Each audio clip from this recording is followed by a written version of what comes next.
Hello everyone, my name is Cathy Quinn and I've decided to start a blog to keep a running update on my tongue cancer situation. To my friends, thank you for offering up an ear or a shoulder to cry on, to clean my house, to visit, to drive me wherever I need to go. Thank you so much. I love you guys. So, here goes. In February, I chipped a crown. All I did was chip a crown, for crying out loud. It had a sharp edge and it sliced up the side of my tongue a little bit. No biggie, really. So I had a temporary crown put in. But the cut didn't seem to be healing, so I showed it to my dentist and asked him if there was anything I could do to help it heal. Well, not really. And it looks like it's healing, but if it's not better in 2 weeks, give me a call. So I waited 4 weeks. My bad. The cut was getting worse rather than better. I started running a low-grade fever. My right ear ached off and on, and the right side of my throat felt raw. So I got a recommendation for a new doctor. And the doctor took one look at my tongue and said, "We'll make an appointment with an oral surgeon for you, and you should hear from him within 3 days." That was June 8th. And then the oral surgeon said, I don't like the look at that tongue at all. I'm going to personally call up my ear, nose, and throat specialist to get an appointment for you for next week. Saw the ENT specialist who told me, "You have cancer. and then she said, We'll take a slice of the growth to send out for a biopsy. We'll need to go in for surgery where we're going to cut out half of your tongue. And then a plastic surgeon will remove a portion of flesh from your left forearm and graft that into your mouth to replace the missing portion of your tongue. And then skin will be taken from your inner thigh and grafted onto the spot where we remove the donor flesh. And if the tumor has spread to the lymph nodes, then radiation and chemotherapy will be necessary as well." wow. Just, wow. So I stopped in at work to give them the scoop. Ended up with an audience of 5 or 6. When I mentioned the tongue replacement, good old JT piped up. Hey, can we all take a vote not to replace her tongue? You know, so she can't talk anymore? Does that sound like a plan? Perfect timing for one of JT's smartass comments, since I was getting a little teary-eyed telling the peeps the news. He made me laugh instead. Gotta love him. Then I went home and got very, very drunk. June 15th, I went for a CAT scan at 8 a.m. with one hell of a hangover, which I think allows them to look at my lymph nodes. And today is the start of the weekend. Plus, I have all of next week off, so now it's all about waiting. Waiting to meet with the plastic surgeon next week, waiting for the CAT scan results to come back, waiting for the biopsy results. It's also about worrying. Mostly worrying about my fur balls and who will take care of them while I'm in the hospital, while I'm indisposed, if I die. I know, I'm such a sucker for my kitties, I can't help it. So, just heard from the doctor's office. According to the CAT scan, you have no pathologic lymph nodes. I asked what pathologic means. Cancerous. Seriously? She couldn't just say cancerous? So, based on what you told me last Friday, that means you can just chop my tongue out and I won't need radiation therapy? Well, it depends on the thickness of the growth, and we won't know the thickness until we remove it, but from what I saw, it looks pretty big. Doctor called again this morning. Hello, Cathy? I hope you don't think I'm stalking you. Oh, I guess maybe she has her own sense of humor. The biopsy is back. Definitely cancer. Sorry. Yeah, I kind of figured, since the surgery is already scheduled and everything. Oh, finally, some good information. Fun facts from the physician's assistant. You'll be in the hospital for about 7 days. You'll be out of work for 6 to 8 weeks. It'll take about 3 weeks for the swelling to go down. You will definitely have trouble talking. You will no longer have taste buds on the right-hand side of your mouth, and food will taste awful for a while, especially with the radiation treatments. But eventually the taste of food will normalize. Not sure about the radiation, but the surgeon seemed pretty sure, and if it does, it'll be 5 days a week for 6 to 7 weeks. Most people who get oral cancer are men who are over the age of 65. Your case is quite unusually, actually weird. Yeah, well, we all knew that, right? So, it's June 27th, and the fun continues. It turns out that they're going to need to trach me for surgery, and it'll stay in until the swelling goes down enough for me to breathe normally. My buddy JT piped up again. That is the most horrifying thing I think I've ever heard. Yay! Which made me laugh. I mean, I guess we all have our triggers. There's a chance we may need to split your chin and lip so we can move your face over far enough to get at the tumor. I'm sorry, but this was my trigger. You would think that peeling half your face off is something they might have mentioned a little sooner. Then the plastic surgeon came in to see me. Wow, you're awfully young. For what, cancer? Yes. Then I remembered the PA telling me I'm weird because I'm not a 65-year-old man. Well, there are 2 sets of vessels that supply blood flow to the arm. We'll be removing one set and installing them in your mouth and neck to supply new blood flow to your new tongue. Then we can discuss which leg the skin graft should come from to replace the skin from your arm. Do you have any questions? No, I'm good to go. You're taking this surprisingly well. Okay. Now I'm interested in how other people respond. I mean, I can't change anything, so I might as well move forward, have the adventure, and make the most of how things shake out, right? I mean, the only bright spot is the 10 pounds I lost. But that was taken away too, since I got in trouble for it. I'm not allowed to lose any more weight before the surgery. You burn 3,000 calories a day when you're healing, so we want you to have plenty to burn. Oh, well, then feel free to keep me in here for 40 days so I can finally wear the Victoria's Secret bikini I bought 5 years ago. Hey, JT here. I just dropped off the mighty Q at the hospital. She was kicking and screaming and she wouldn't get out of the car, so I had to brace myself against the door and use both legs to push her out. Okay, so maybe that's not how it went down. Q was in good spirits. I think she's handling this very well and she'll be awesome in recovery. She doesn't take crap from anybody or anyone. July 6th. It's me. It's me. I managed to hack a PC in the visitor's lounge. Surgery, boy, that was a blast and a half, let me tell you. Meanwhile, I'm up raising hell in the hallways. Pathology on the tumor came back today. I don't recommend radiation lightly, but based on its size, I'm definitely recommending it for you. I'm 100% sure I got all the cancer out and 80% sure it won't come back. Having radiation makes me 100% sure it won't come back. I'm home. Oh, adorable fur balls. Oh, super cute house. Oh, beloved Wii, iPhone, PC, Kindle. So good to be here. September 28th. I got a call from the radiation doc's office yesterday. We had scheduled your follow-up for November 1st, but I want to move it up to October 11th because we're not happy with how much weight you've lost. Whatever. She can yap at me all she wants. I'm not letting her put in a feeding tube. I'm not letting anyone hurt me for at least a year. No more procedures, no more cuts. We are moving forward.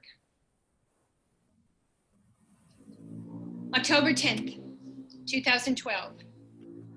Today, I turned 43 years old. Last year on my 42nd birthday, I claimed it was going to be my best year ever. This year, I'm simply saying that things have got to get better than last year, right?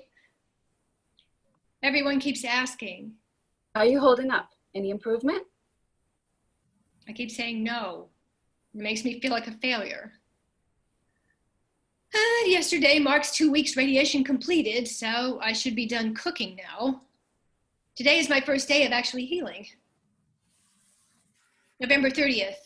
Dr. C called this afternoon. The scan showed everything to be normal post-surgery and post-radiation. Does that mean there's no swelling? No, there's definitely swelling, but there's no cancer recurring. No cancer recurring? I nearly fell out of my chair. I didn't know she was even suspecting that cancer might be coming back, for crying out loud.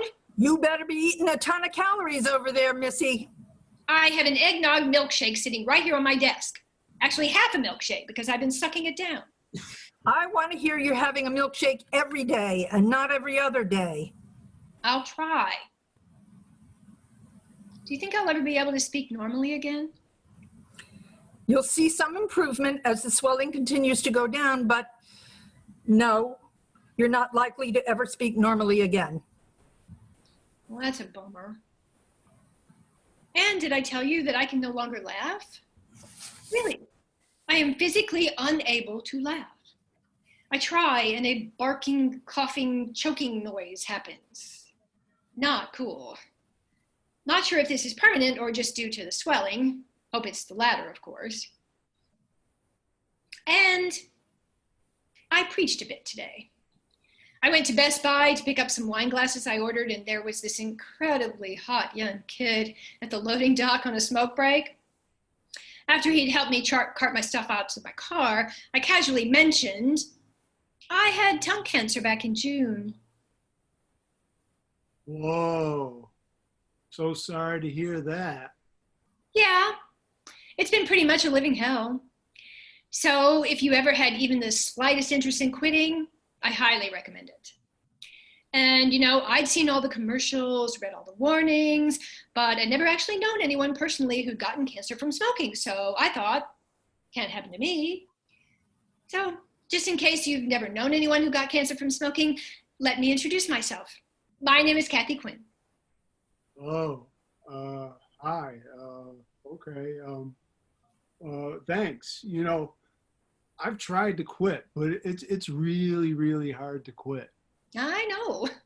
It's been over 6 months since my last cigarette, and I still dream about smoking. Whoa, really? Well, thanks. Hope I didn't sound like too much of a jerk. December 31st. I posted an ad on Match.com on a whim. Hadn't been on a date in years, so I thought it'd be fun.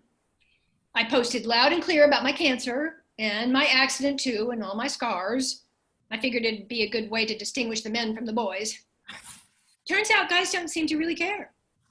Within 3 hours, I had my first date set up for Saturday with a recently divorced guy with 2 kids. He sounds nice. Enchanté, Mademoiselle Q. That was a fascinating profile you posted. Sounds like you've been through a lot and plan to do a lot. We have some things in common, like golf and car accidents. My car accident left my middle finger on my left hand rigid, so until my surgery next spring, I look like I'm perpetually flipping the bird. Anyway, it seems we share the same kind of outlook on things, so I think we'd hit it off. I'd love to hear back from you. Hi, Scott. Your comment about flipping the bird made me laugh.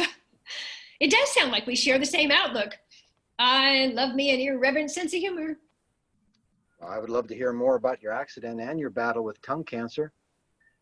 I can't imagine what that must be like. I get the idea. We could talk for a long time, and I'd love to meet you. Can I treat you to dinner? Happy New Year, Cathy. Oh, meeting up sounds good, but for food, not so much.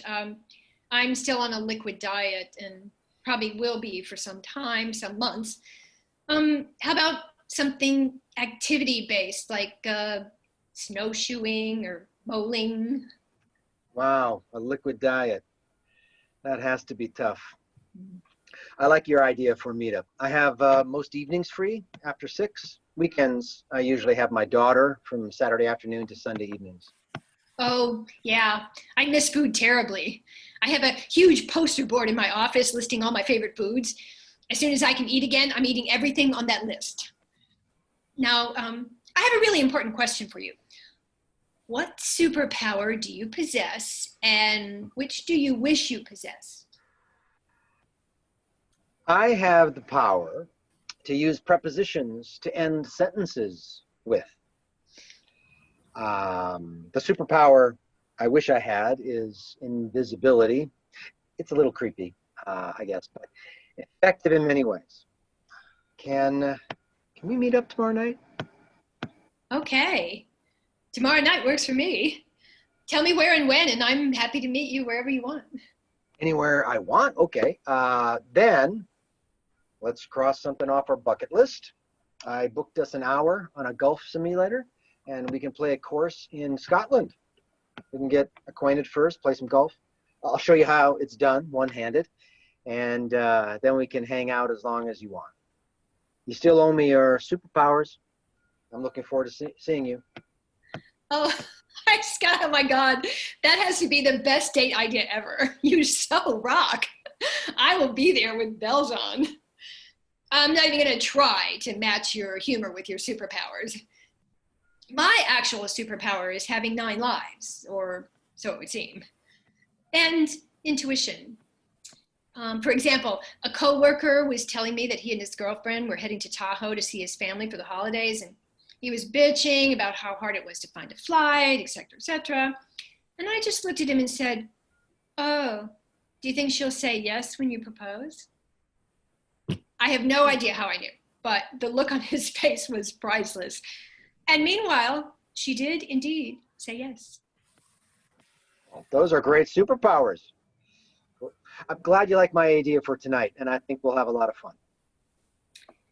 So I ended up going out with Matt Scott last week. We were emailing about our bucket lists, and I mentioned golfing in Scotland, so he took me to one of those golf simulators, and we did the Scotland course. How sweet is that? Tonight he's taking me to a comedy club. Oh, have I mentioned my superpowers? I haven't, you know. The first superpower I lay claim to is having 9 lives. Between being run over by a van when I was 14, to the emergency appendectomy a couple of years ago, to the recent tongue cancer, it would seem that life is trying really hard to rub me out. But I'm refusing to cave to the pressure. And hey, if I've only used 3 to 4 lives at the age of 43, maybe I'll live to be 90 after all. And on the fun side of things, I've been on 4 dates with Matt Scott. He's an absolute sweetie. February 13th. For the first time in 11 years, I have a date for Valentine's Day. I wasn't even done enjoying my original bouquet of flowers, and Scott brought me a gorgeous new bouquet yesterday. That man is absolutely the sweetest guy I have ever met. Good morning, Quinny. Last night was great. Kissing was awesome. I didn't want to leave. All I'm going to do at work is think about going back tonight. I know I'll enjoy myself tonight despite my poker challenged brain. I'll be a little distracted from our game of Texas Hold'em tonight when I'll be thinking of some Quinny Hold'em later on. Good morning, Invisiboy.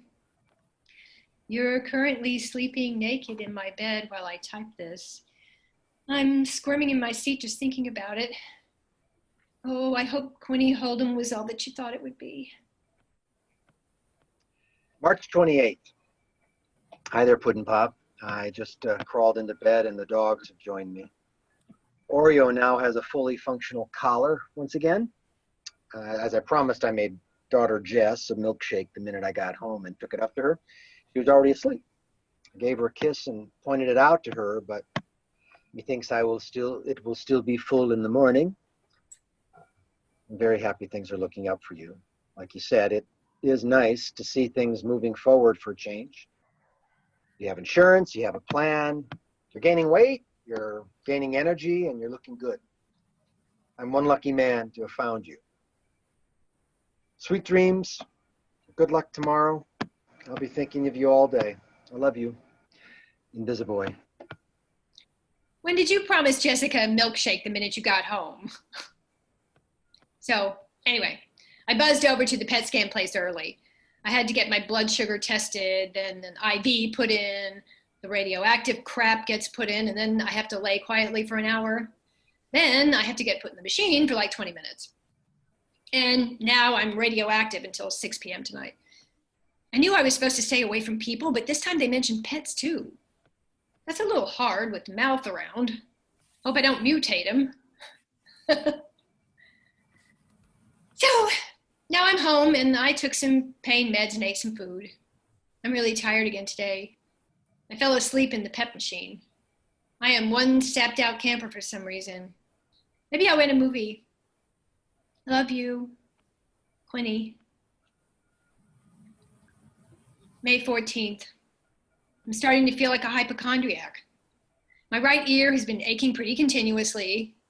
Meanwhile, denial girl over here is thinking maybe it's just allergies. Not that I've ever had an earache due to allergies, but that's my story and I'm sticking to it. Hey there, baby doll. I feel like I've been run over by a Mack truck. The entire right side of my head and neck is now tender to the touch. I once again have bruises along my spinal column and my rib cage feels bruised. What the hell? Oh, I've been secretly beating up on you at night when you're asleep. Huh. Yeah, pretty sure I wouldn't be sleeping through that, but haha. Mm-hmm. July 11th. Dear Scott, so I hit post on that blog last night, walked into the kitchen and saw I had a message on my answering machine from Dr. C. Sorry, babe, but the cancer's back. Oh, no. Did she say anything else? Like what? I don't know. Did they say anything about scheduling a biopsy or anything? Oh, yes. I have to call tomorrow to schedule the biopsy. I'm so sorry, babe. What can I do for you? Make it magically go away? I'll start working on it, babe. But I need something else from you.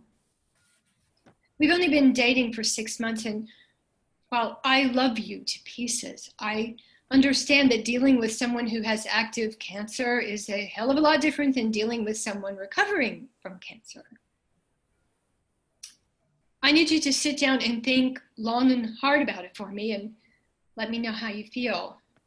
It's a lot to ask of anyone. I would actually prefer to break up now than further down the road when it will be even more emotionally traumatic for me.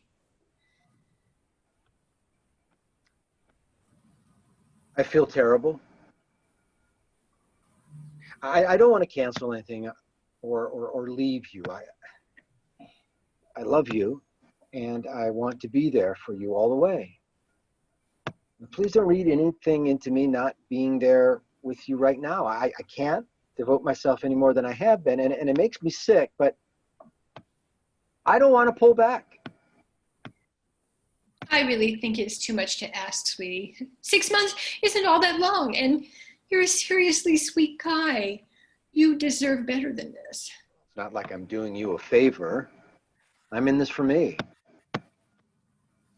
There are no guarantees on your health or our relationship, but I sure as hell want to find out. You are a freaking awesome person. Even worse than no guarantees on my health, I have a gut feeling I'm not going to win this one. Do you really want that on your resume? I sure as hell would be hesitant before signing up.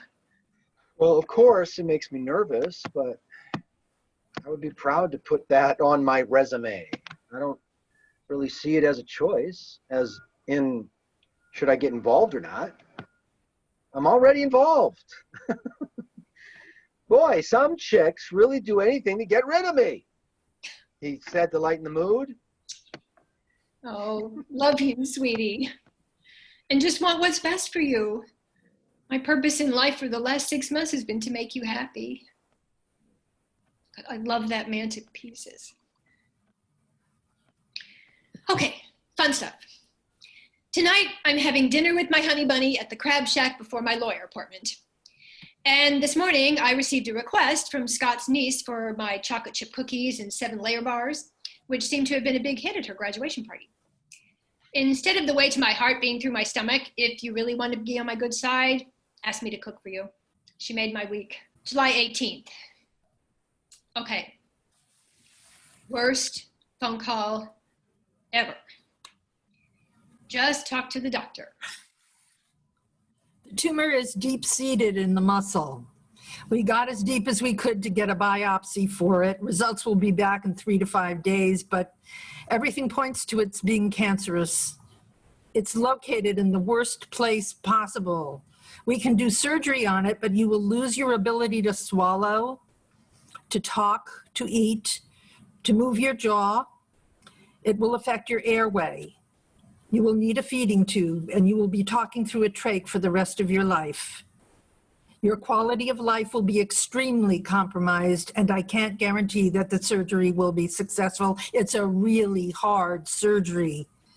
At this point, neither radiation nor chemo will have much effect.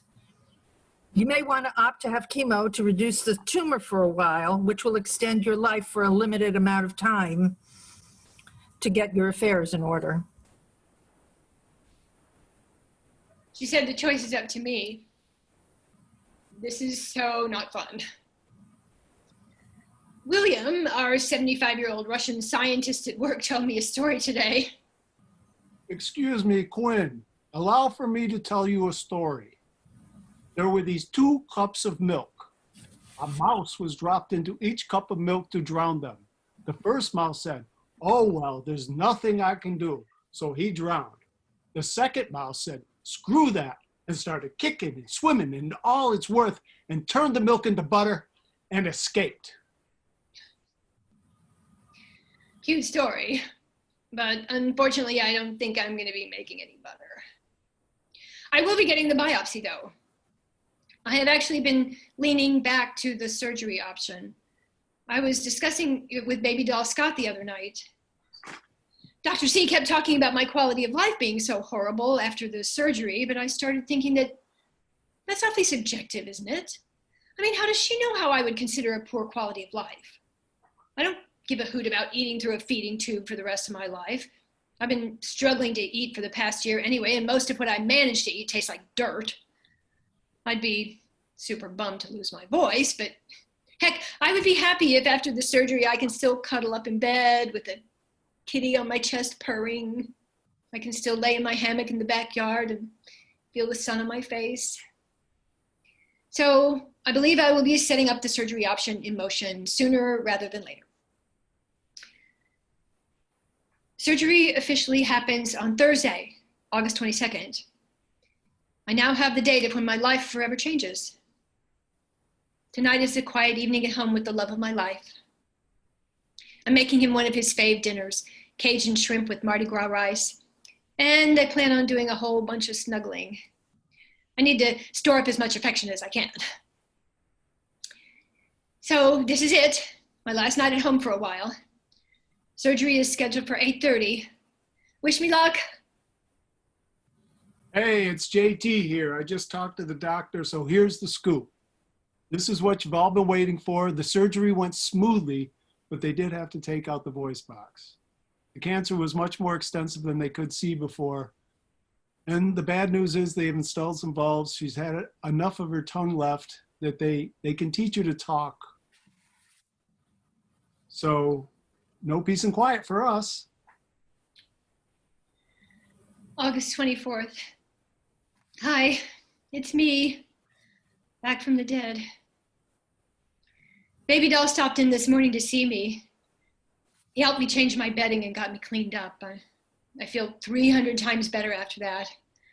After he left for work, my nurse Linda asked, How long you two been together?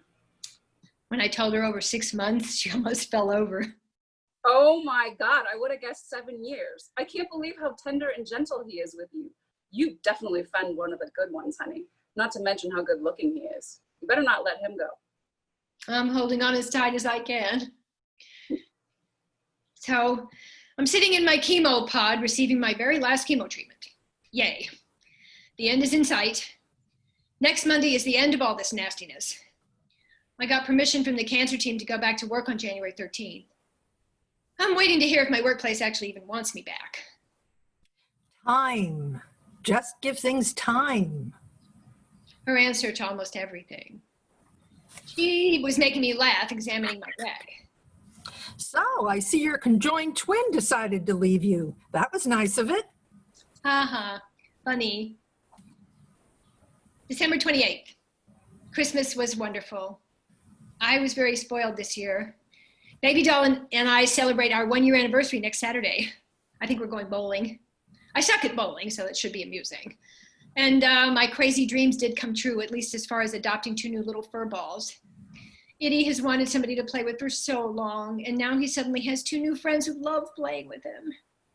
Taking in those 2 is the very best decision I've made in a long time. Hope everybody's staying safe and warm through the holiday season. March 19th. Hi, baby doll. According to the internet, the severe nausea from the radiation shouldn't last more than a week, and I'm on like day 9 and I'm still dry heaving like crazy. Why is it not getting better? Whoa, whoa, whoa, whoa. What do you mean day 9?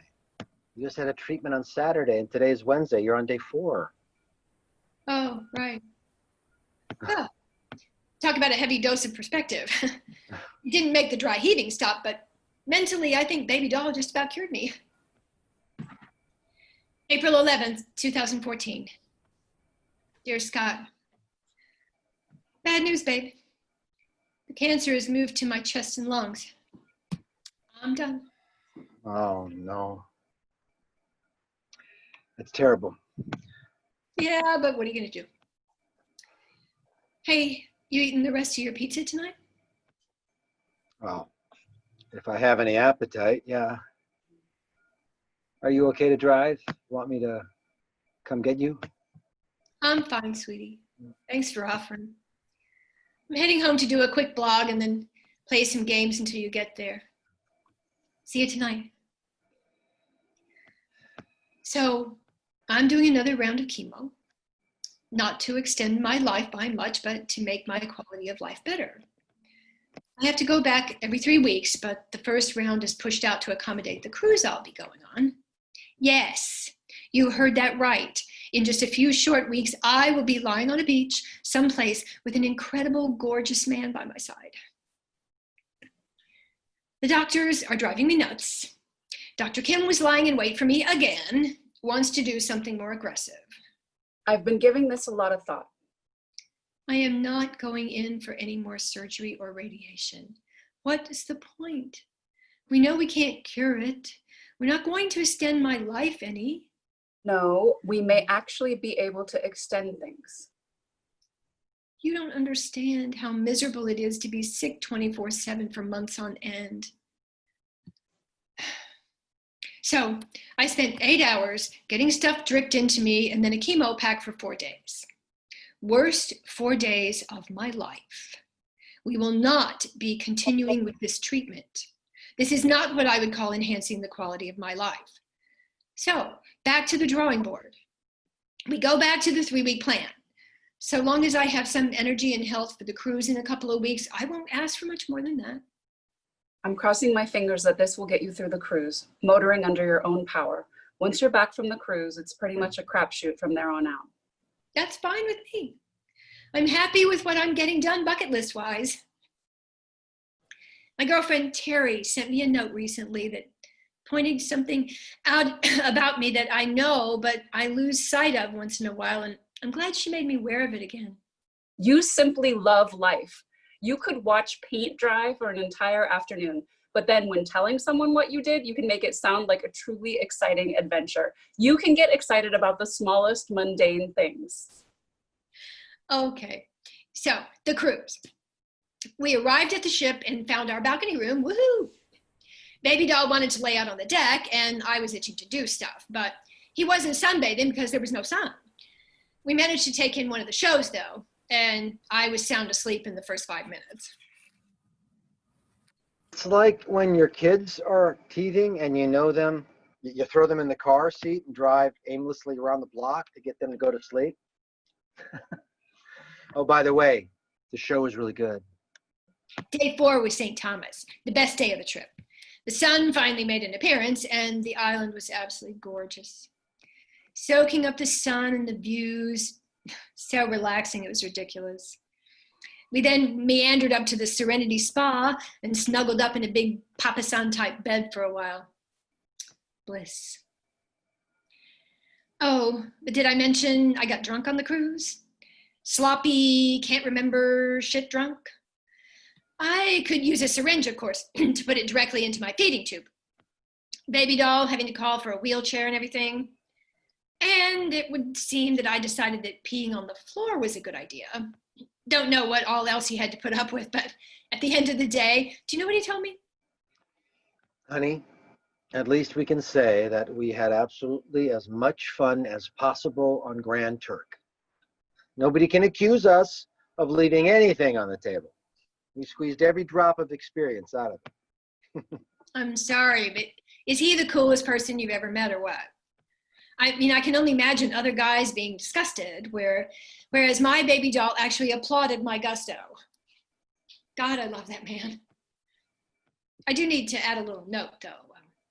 I'm telling you all about this fun stuff, and the cruise was fantastic, but please keep in mind that a very unhealthy individual went on this cruise, and there was some random vomiting, shitting blood, crying binges, and wobbly legs causing me to fall and bruise my ass just from losing the strength to hold myself up. I'm very glad we went despite the challenges, but just wanted to throw that in. June 2014. Hi, honey. I'm really having a hard time over here this morning. Oh, no. Need me to take you to the hospital? I meant emotionally. I'm seriously thinking about killing myself today. No, baby. You don't do that. Now, yesterday you had a bad morning and it passed. Give the meds a chance. May I come over and hold you? Yes, please. Confession time. Everybody keeps talking about how brave and courageous I am. Not so much as far as I'm concerned. A while back, I posted that I was back in the hospital due to a bout with pneumonia. That wasn't exactly a lie. The pneumonia actually had taken a turn for the worse, but I was back in the hospital because I tried to kill myself. I know, how dramatic, right? It really wasn't. I figured that if Heath Ledger and Anna Nicole Smith could do it, that how hard could it be, right? Boy, was I wrong. But why did I try to kill myself? Because I hate having no control. I hate sitting here, twiddling my thumbs, wondering what new hell the day will bring. My death is inevitable, or my near death is inevitable. It's not like I have years left and I'm throwing them away. I have a month or two at most. So, since it's inevitable, why can't I go on my own terms? I tell Baby Doll all the time that I wish that I could simply lay down on my bed and never get up again. It would be wondrous if it was that simple. Well, if you live in Oregon, Washington, or Vermont, it is that simple. Those states have something called the Death with Dignity Act. You jump through a few hoops, and then while your doctor gives you a prescription for a pill, that when you take it, you fall asleep, and within half an hour, you're dead. Best thing ever. Unfortunately, you have to be a resident of one of those states that sponsors that program. How much does that suck? New York State has gay marriage, and people from other states can come and get married, but I can't have a death pill because my state doesn't support it. So, let me introduce you to a doctor who is a huge supporter of the Death with Dignity Act in Oregon, and who, in the end, with at least 6 months to live, one of the hoops, ended up taking advantage of that act. Lucky dog. In 1972, I helped a man to die. He and his wife came to see me. He handed me a whole sheaf of information on his condition, and he said, "Doctor, I want you to help me die." The problem was so pressing that I finally decided I would help him, and I gave him a prescription. For months, I was terrified that I would be found out. But now in Oregon, a terminally ill patient with a 6 months or less prognosis, and assuming the patient is able to make decisions for him or herself, then the patient would qualify to get a prescription and have the ability to end his or her life. The truth is, there's a built-in antagonism to change in the medical profession. Discussing issues, frankly, is difficult for doctors. And the other thing is that patients have huge difficulty accepting the fact that they're beyond treatment. So there's a sort of conspiracy of silence around the issue of death. Now, I have a brain disease called cortical basal ganglionic degeneration. Whew. My doctors have all agreed that I'm within 6 months of dying, and my physician has given me a prescription. And when I got it, it was such a relief and assurance to have it. I don't like to call it assisted suicide because it's a rational process that is done in the presence of everybody. I will use the prescription with all my children, all my in-law children with me, and it will be sorrowful, but it will be a way of saying goodbye that they will understand. No one has tried to talk me out of it. There's a lot of crying, but they have accepted it. Which leads me to the options I do have here in New York State. The only one I know of is signing on with hospice and then terminating life-sustaining activities, which I have set a date for June 23rd to commence. I asked how long it takes to pass, and they said it normally takes 1 to 4 weeks. Can you imagine? I have to wait 1 to 4 weeks to die from starvation when I could take a pill and go within a half hour? Man, that really burns me. Baby Doll said that after I pass, he's going to get more involved in campaigning to get death with dignity passed here in New York State in honor of me.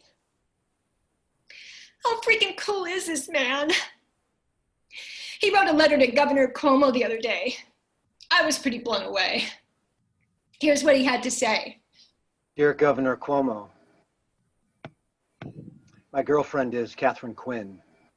She's 44 years old and dying of tongue cancer.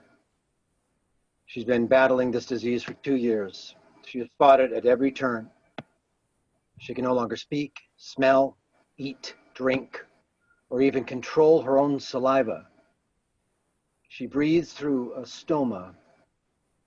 She is in constant pain. She cannot move her neck. I could go on and on about the scars and operations this inspiring woman has endured. But the bottom line is that she will not live through this summer.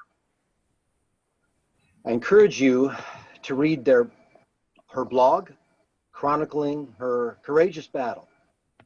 Anyone who reads it is awestruck by the courage and humor she demonstrated with this ordeal. It is truly inspiring. Because we live in a state that does not support the Death with Dignity Act, she must suffer while she waits to die. If we lived in Vermont, she could get a prescription that would hasten her death without suffering. And studies have shown that just by having this option available, it reduces suicides. It allows people the opportunity to have control over their life. Now, I don't know anything about the politics involved to make this a reality in New York. Please fix this. I don't care how hard it may be for you to accomplish this. It is your responsibility to make it happen. New Yorkers should not be required to suffer at the end of life. I consider this email to be me shouting at the top of my lungs for your help. This should not have to happen to another living soul in this state. Please help. I would welcome the opportunity to speak to you about this. There's simply no credible reason a compassionate, thinking person would not want this available to a loved one. What will you do to change this? Sincerely, Scott Baracco. Most of you have been super supportive of my decision. A few of you are a bit upset. I'm sorry to make you sad. All this time, I've been trying to keep my blog upbeat while injecting some reality into it.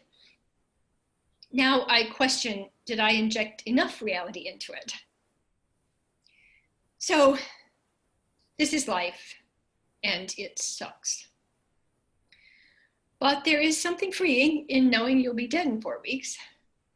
My goal is to get up each day from now until June 23rd and cram as much living as my body allows into each and every day. June 23rd. Hello, folks. This is Scott. As you know, today is the first day Quinny planned to stop eating. As it turned out, she got a bit of a head start on that yesterday. Sammy was visiting when things took a turn for the worse. By the time I got there, Sammy had Cathy in bed and hospice on the phone. Almost immediately, Cathy began having some sort of seizure. When the hospice nurse arrived, she gave her lorazepam, and that did the trick. I got her checked in at the hospice center. I was hesitant to take her out of the home she loves, but now I'm glad I did. The expectation is that she will not regain consciousness and will pass soon. I intend to communicate her wishes to the doctor for a comfortable and peaceful end. June 25th. Hello, friends. Catherine passed away quietly this morning at 10:52 a.m. I was at her side, and I can tell you that she left the way she was hoping it would go.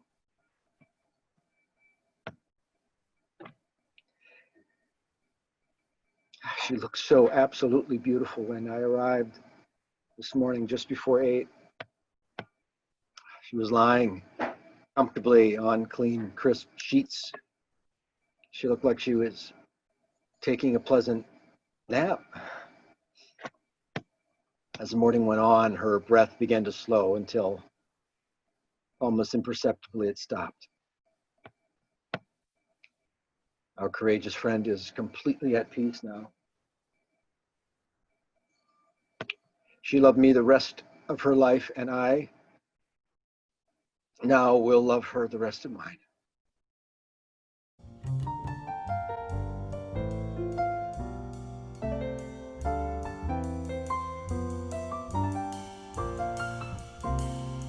Thank you all so much. I know that we can't hear the audience applauding, so I will give you an applause from all of us. I think this is the 4th time I have seen this play, and I continue to be moved by it. I know that, Cathy wrote this blog to keep her loved ones up to date with her journey, but little did she know the gift that she left us.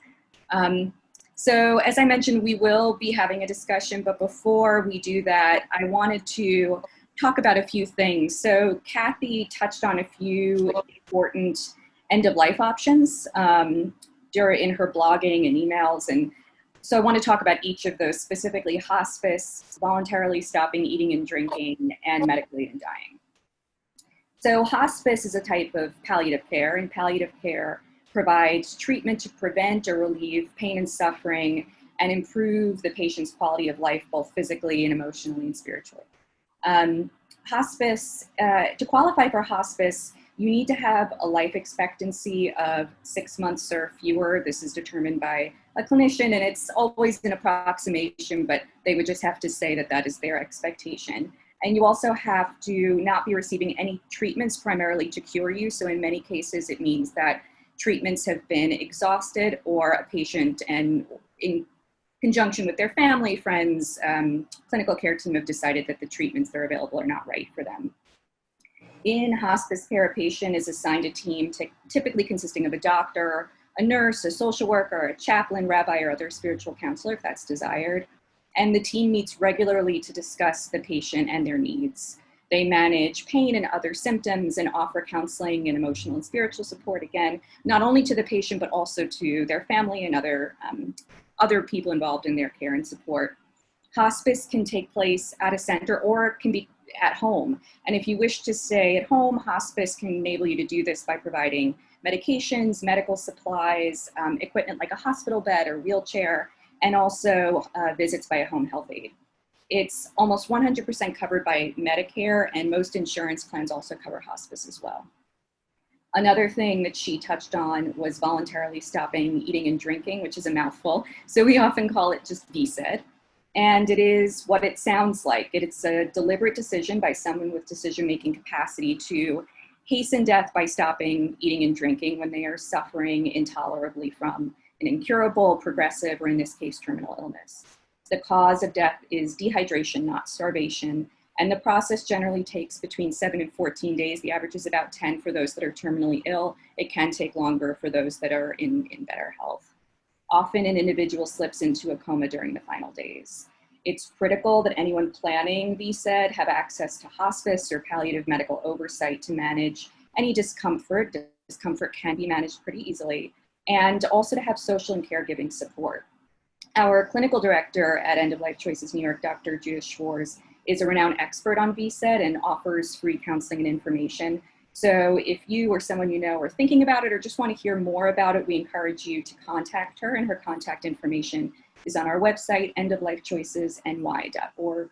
The last thing I wanted to talk about, and this is really the reason that we brought this forward, and I know Scott was mentioned during the play as telling her that he would advocate for medical aid in dying, and he did, and that's how this story came to us.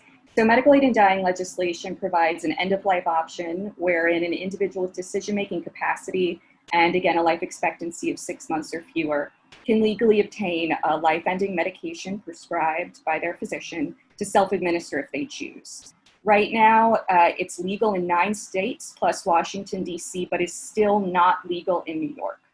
A bill has been proposed in New York and has been increasingly gathering support and sponsors, but we still have a significant amount of work to do to get this bill passed.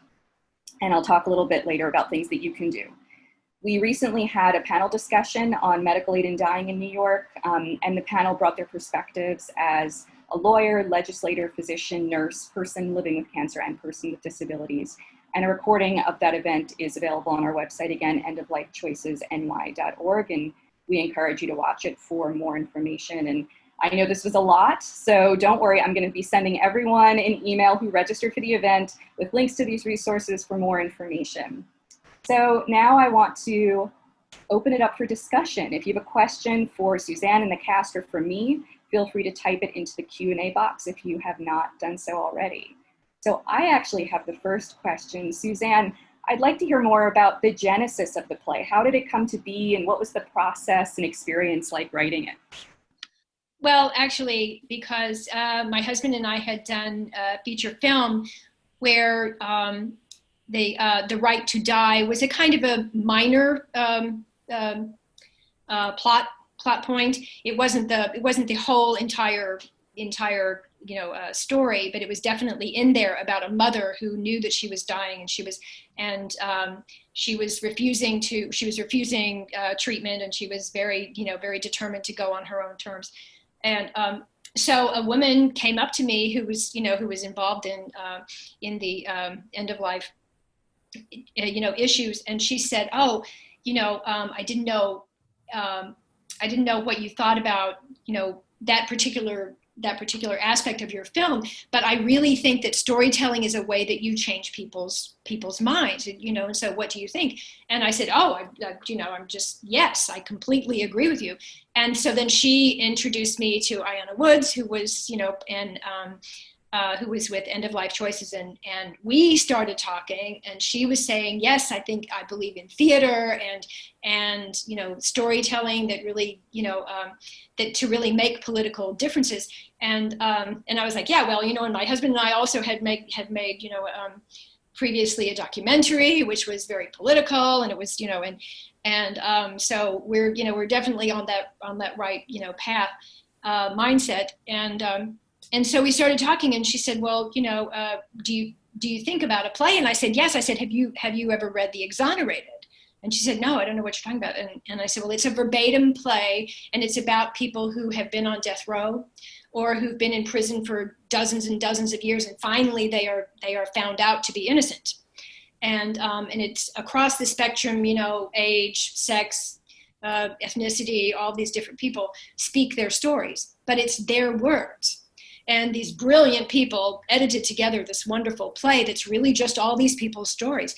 And so I said, I think we could do something like that. And, you know, I said, you know, it's a big job, but it seems like it would be cool. And she said, well, I want you to read this woman's blog. It's really extraordinary. I wonder if you are as impressed by it as I am. And so I read it, and I told her I was blown away. And I still thought about maybe being able to add in some other people's stories, but I said, you know, this should be like the first bite that we take out that we take out of it. I think because she encompasses all of the elements. That she is a person who really loves life. She's a person who really does not want to die. She's because that's a lot of the argument that you get from people who are anti-death with dignity. They keep somehow imagining that you're pro-death, you know, and that people are just like not valuing their own lives, which is so untrue. And so I said, she's the perfect person to say that I love life. I loved every minute of life. But now that it's not my choice anymore to live, to be a grandmother and all of that stuff, that's not one of my options. So I would like to go without pain and suffering and fear. And so that's what got me started on it and working on it. And that's, you know, and now we're here. Now we're here. So, and I have wonderful actor friends, as you can see, like, you know, yes. So I can just call any of my friends. They're all brilliant. So so that helps, including my husband as well. So this question is for you and all of the cast. I think you touched on, in what you were just saying, the importance of stories. And so I was wondering if you and again, any of the other members could talk more about the role of stories in advocacy work. It takes a very complicated subject and humanizes it in a way that a lot of people can relate to. Because I think anybody watching this play tonight, they can get into Scott. They know this guy. They either he's like their brother or their brother-in-law or their father or somebody like that. And the same with Cathy and everybody who's ever been to the hospital or the doctors or to emergency care for anything can relate to these doctors and how information is delivered to them. And so I think it puts it on that level. And that's what helps other people to think about, oh yeah, you know, I had a friend who had cancer, and boy, it would have been great if they didn't have to be around for those last 6 or 8 weeks, you know, because it was just pure misery. And it humanizes it, doesn't it? I mean, we always hear stories about people who have been against something. Let's say they're against homosexuals, but because they've never met one, or didn't think they've met one. But suddenly, when they're put into a position of having to empathize, they are changed to whatever extent they think they are changed. Ultimately, they are changed, and I think that the storytelling is what humanizes the experience, and allows for thoughtful and meaningful understanding and conversation and change. So storytelling will always be around. We don't want to just read and hear a bunch of facts and figures. We want to know, what is the human element? That's why we love storytelling. Right? Well, it's always like, almost everyone will say about some particular subject, well, until I know someone who it happened to, then I didn't really get it. but then I knew someone that it happened to, whatever it is. I mean, if it was something less dire, you know, divorce or, you know, but I mean, just many, many, many different things. Unless I knew, when I found out someone that it happened to, someone who lost a limb, someone who, you know, just, you know, or someone who, you know, went to war and came back with PTSD, you know, like you knew that person all of a sudden, you know, instead of just, oh yeah, that I've heard of that. I may have heard of that. But when you can really, really, truly empathize, because you know someone, and storytelling tells, you know, puts you there. It gives you all the context that you need to, you know, and if you can tell that story also with humor as well as, you know, pathos and everything else, then it goes down even easier. You know, people are like, well, I laughed, but then I cried, and then I laughed and I cried some more. You know, and but I think it changes people. I do think that you know, most people, when they're in this position, they really understand what all of what it's all about in terms of ending their life, and it's a choice that they should be able to make. And a good example for me was my father was dying from emphysema. He's in the hospital, and he went out, and the doctors came rushing into the room, and they revived him. And when they revived him and they cleared out of the room and everything, and he kind of figured out what had just happened, he turned to my sister and said, you know, what the F did you let them do that for? So he was at peace already. He was out, he was gone. They brought him back to life. And I was in the room when my mother, who was dying from cancer, and she was also in and out of consciousness. And she woke up at some point and she goes, this was really stupid. And everybody in the room was like, you know, what? And I said, you mean that last round of chemo, don't you? And she goes, yeah. Like she shouldn't have done that. Because so when they're out of consciousness like that, I think they know things that we'll never know. And that's, you know, and that's a choice that people, when you're at that stage, should be allowed to make on their own. But I also think that I've answered this question to some people about, you know, about telling the story, and it's like, especially because sometimes a lot of people that you will be, you know, telling the story to are still very not on the same side with you, you know, on Death with Dignity. And but I say that if you meet someone and you fall in love with that person, how can you not want what they want for themselves? You know, and I think that it's really impossible not to fall in love with Cathy. You know, she's just so full of life and so full of love and love for life that you can't not fall in love with her, so you can't not be on her side. And I think that's a lot how, again, storytelling, you know, telling someone's story.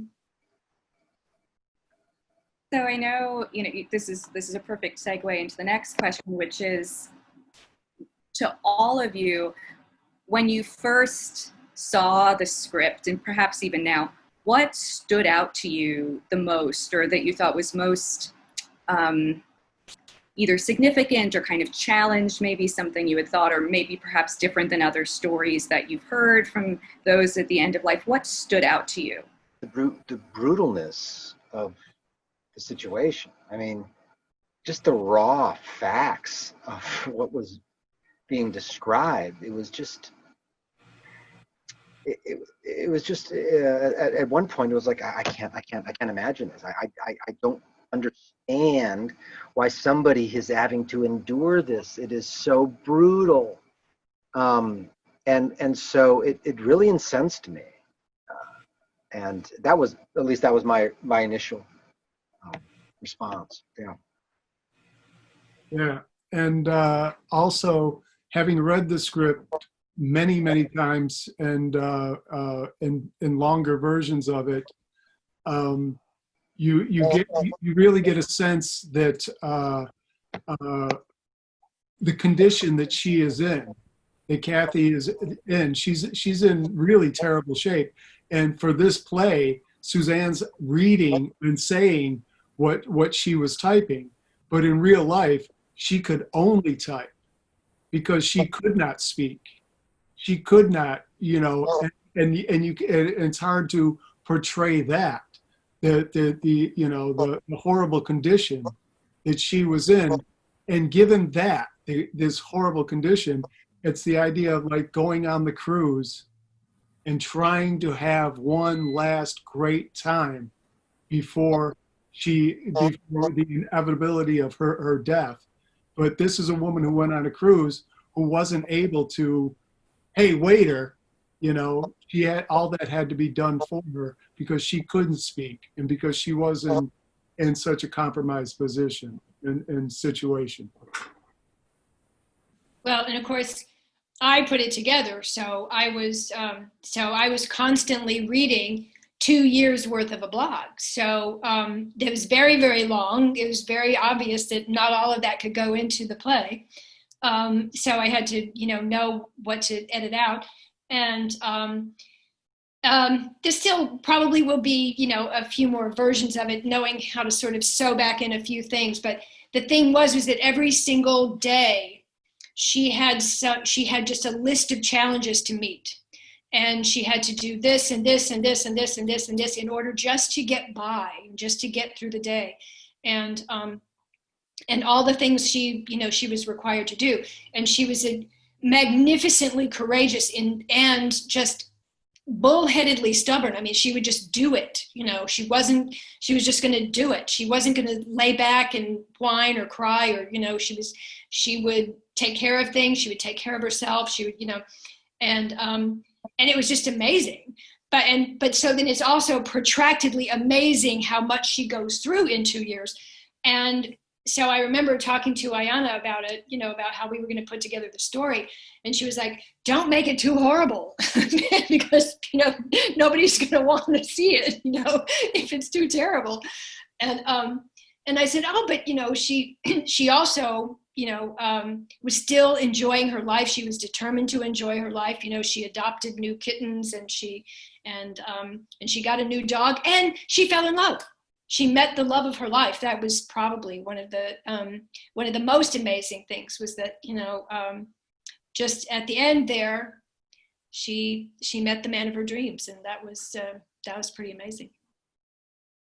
So I worked on the very first version of this script. I actually helped Suzanne. We had a much larger script and we were trying to cut it down, and I was playing like 15 characters because it was just me and her, and we did an internal private reading. And it was just, I was so horrified and so angry, and it just boggles my mind that in this day and age, this is not it's not legal. We don't have the right to die. I don't understand it. I'm a very logical person, and to me, this makes no sense. But just like being horrified that she didn't have that option and that people still don't have that option in this state it's not okay. Yeah, it's absurd. It's absurd. Exactly. And the idea that more states have the death penalty than have the right to death with dignity is really absurd in this country. The idea that more states put people to death against their will, and Yeah, I think that's an excellent point. And so why don't I talk a little bit about what you can do if you want to help get this legalized in New York. One of the biggest things is to contact your legislators, voicing support for the bill. The other is to have conversations. I know that here and in many other places, death is still a taboo topic, and yet it's something that is in all of our lives. And so have these conversations, especially with someone who you think may not be familiar with medical aid in dying, or perhaps may be opposed. And I think that Cathy's story and the power of stories in general are really important here, especially because, again, talking about these things is uncomfortable sometimes and stigmatized, but to humanize it makes it more relatable. And I think it brings the topic home. So do have the conversations, contact your legislators. Also, if you're someone who likes to write, consider trying to write an op-ed, even for a local newspaper. And I know that our senior consultant, who is in our policy department, in our policy section, often writes op-eds or replies if he sees something that's written that is not written correctly or misrepresents the topic. Try and get a reply published. And there are many other things that you can do. So if you're interested in helping, visit our website for more information, again, endoflifechoicesny.org, or feel free to email me, Lillian@endoflifechoicesny.org. And as you can see here, my name, it's 2 L's, Lillian @endoflifechoicesny.org. And if you have a question and didn't get a chance to ask it, or if you think of something later, please don't hesitate to reach out to us. You can contact us at info@endoflifechoicesny.org or 212-726-2010. Again, 212-726-2010. And again, I know I've mentioned our website a few times, but there's a lot of information there, and I will be emailing out information. Again, our website is endoflifechoicesny.org. And I want to say thank you, Suzanne, for bringing for all of your incredible work, bringing Cathy's story to the stage, in this case, a virtual stage. And I want to say thank you also to the entire cast, Suzanne, Michael, Natasha, Cheryl, Rick, for bringing Cathy's blog posts and emails to life. And thank you so much to everyone watching. And I hope, again, that you will help us move this bill forward and get it legalized in New York. Have a good evening.